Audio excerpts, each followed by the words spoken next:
Has anyone ever hurt your feelings? Have you ever hurt anyone else's feelings?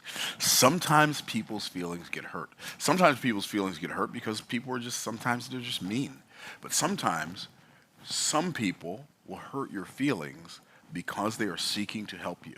And today I want to talk to you about help that hurts, or sometimes you got to hurt them to help them. And one of the things I've said many times when I'm talking to clients, because sometimes I have conversations with coaching clients, and they will be going off in a direction that I can see clearly is a disaster, right? And you don't want to say, well, you're headed off in a direction that's going to end up in disaster, right? So how do you tell somebody that the path that you're on is not the path that you desire to be on if you knew where that path led? I think that's an important question. I think it's an important question for parents. I think it's an important question for people who are married, for husbands and wives. I think it's an important question for coworkers. I think it's an important question for friends. How do I, if I see somebody about to do something that's going to mess up their life, how can I have a conversation with them about it without it being too painful for them or too painful for me? Well, the answer is sometimes you can't. Sometimes it's going to be painful for you and painful for them. If you're one of those people who gets pleasure out of other people's pain, this message is not for you, right? But if you're somebody who seeks to help people and you really want to be a blessing to other people, then sometimes you got to hurt them to help them. There's a scripture that says, faithful are the wounds of a friend, but the kisses of an enemy are deceitful. And we've all experienced this physically. Maybe if you had a toothache and you go to the dentist and then he gives you a shot in your gum. He sticks a needle in your gums, right? And then they drill out whatever cavity you have, or if you have a wisdom tooth, you have to have it removed. Sometimes they'll go in and cut your teeth out of your head. That's painful. But they do it. They hurt you to help you. But it's not only true physically, it can also be true emotionally. And if you are a coach, if you are a parent, if you are a spouse, sometimes you have to have hard conversations with people that don't feel good. And they don't feel good to you and they don't feel good to them, but they are absolutely essential either to maintain your relationship or to protect them from some danger or a bridge that's out down the road. And so one of the things that is hurt that helps is to be brutally honest, especially when it's hard. Brutally, painfully, just say, you know what, I know this is going to kind of hurt and it's not my intention, right? So let me teach you this about being direct and difficult. If somebody doesn't like you because of your position, that is their problem, not yours. See, one of the problems we have in the world today is we have too many people attempting to adjust their position on things to accommodate other people who have not earned the right to be accommodated, right?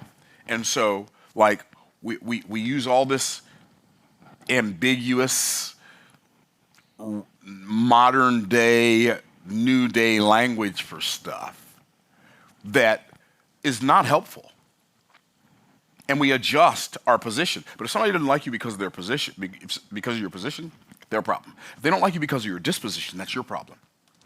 Because you can have a very, very solid and hard line, I'm not moving from this point position, and have a very velvet glove disposition so that you can let people know that I get that this hurts, but hurting you is not my intention, right? That's dispositional. And dispositional, I am commanded to be kind. But I'm not commanded to be nice. And see, nice people will lie to you to keep from hurting your feelings. They will tell you a nice lie. But honest people, with a good disposition, hopefully, will tell you the truth even when it hurts. So every now and then I'll be doing a coaching call and somebody will ask me a question and they'll say, well, this is what I'm doing.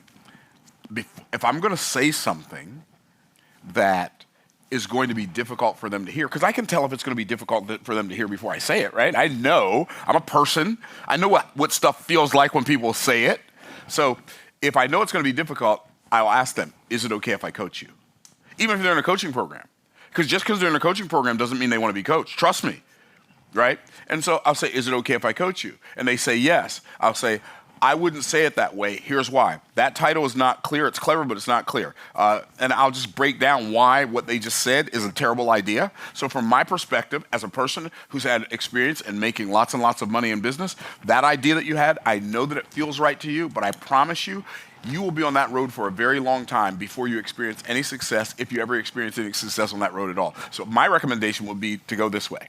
Now, that's painful, but that doesn't feel good to hear, especially not to hear in front of a group, because most of my coaching is group coaching, right? So now I'm telling them that your idea is terrible in front of their friends, and nobody wants to feel in front of their peers. Nobody wants to feel bad in front of their peers. That's why you have to file the edges off when you're giving people correction. As much as possible, as much as humanly possible, if you got to correct your children, correct them in private. Do not correct your children in front of people. This is a hard lesson for me to learn, because I used to think, well, if they act up in public, I'll show them in public, right? No, that's not the point. Like, if you're going to correct your children, do it in public. If you have to have a hard conversation with your spouse, with your wife, with your husband, do it in private. Never put anybody on blast unnecessarily. Okay, so, unnecessarily. But if somebody under your authority, whatever that looks like, is acting in a way or behaving in a way that's unacceptable, you have to deal with that, and they're doing it in front of their constituents, their peers, their siblings, whatever. You have to deal with that there. And then, but if you're gonna chasten your children, as the Bible calls it, if you're gonna punish them, spank them, I know a lot of people think that's wrong. You'll have to take that up with God. That's not my department. But when you do it in private. Even when when Christ was crucified, and he became sin, God turned the world dark so nobody saw it. So even God chastens his children, chastens his son in the dark. Don't do it in private. Don't do it in public. Okay. So, but then tell the truth even when it hurts. Sometimes you have to say, and one of the best ways to do this is make yourself vulnerable. Okay, the reason I'm having this conversation, like if you're talking to a spouse, right, be brutally honest, right? The reason I'm having this conversation is because this thing that you did brought me pain. And I can be mad about it, or I can come have this conversation with you about it. I'd rather have the conversation so you can know what happened. Because it's hurtful. It's painful. I don't like being in pain. And so I get it. If you don't want to hear this right now, I have to tell you, because at least if I don't tell you, then I'm going to be carrying it around. But if I do tell you, you can do something about it. Or not do something about it, but at least I told you, right? And so, like, sometimes my son and my daughter, they'll come have a conversation with me. Okay, Dad, I need to talk to you. Okay? And I always know when I'm in trouble, right? Okay, well, this, and this. Oh, you know what? You're right. I never thought of that before. Thank you for bringing that to my attention. Let's make sure that we can receive correction, because the correction is correct.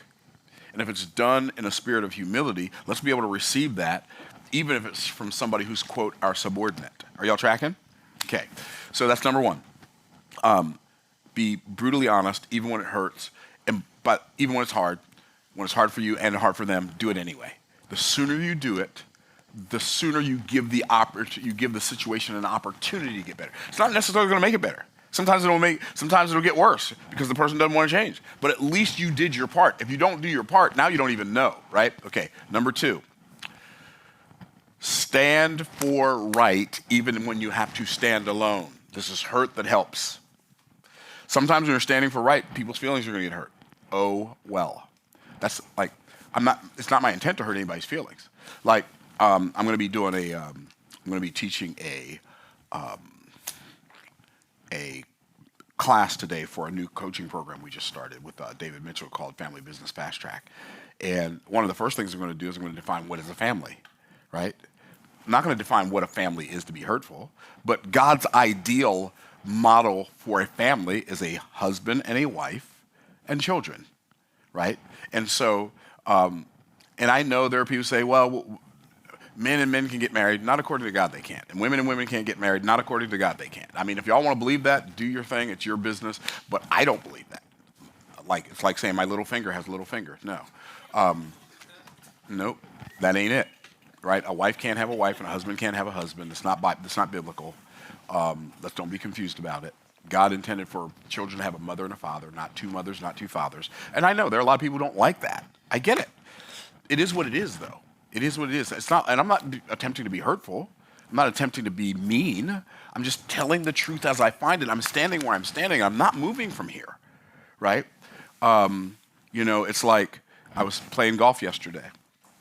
I got to wind this up because I got 2 minutes. But I was playing golf yesterday, last Thursday. Well, I was playing golf last Thursday, and the guy I was playing with, Travis Sewell Sr., he got a hole-in-one from the tips, which means a 209-yard shot, and he hit it, and it landed on the green, and then it went in the hole. I'm like, it went in the hole. It didn't go in the hole, bro. It went in the hole. The ball disappeared. Usually when it disappears, and it was by the hole. The only place for it to go is in the hole. It's in the hole. Nah, man, I don't believe. Whatever, bro. Anyway, but one of the things that they do, they have this bro code in golf, right? If you get a hole-in-one, you have to buy everybody drinks. Right, that's a bro code. Like, you have to buy everybody drinks. Whoever wants one, whoever's in the bar at the time, when you go in there, you have to buy everybody drinks. And so somebody was saying, oh, man, I bet he had a big beer tab, right? I said, I don't care. If I get a hole-in-one and a bunch of people around, I'll buy you some drinks. It'll be some soda and some tea and some Gatorade, but I'm not buying alcohol for anybody ever. Right? That's not happening. And I don't know, like, I do my business events, right? A lot of business people, when they have business events, they serve alcohol, they have mixers and serve alcohol. I ain't serving alcohol to nobody. Say, Myron, why won't you serve alcohol to anybody? Because I don't need the woe in my life. And the scripture says, woe unto him that giveth his neighbor to drink. I ain't doing it. And I've already seen the devastation that it can cause and all the pain that it can cause and all the havoc that happens after the alcohol takes control. So anyway, you got to be willing to stand and be you, even when everybody else is being everybody else. Even when you have to stand by yourself, make sure you stand. So I hope this helps you help people even when you have to hurt them. Have a great day.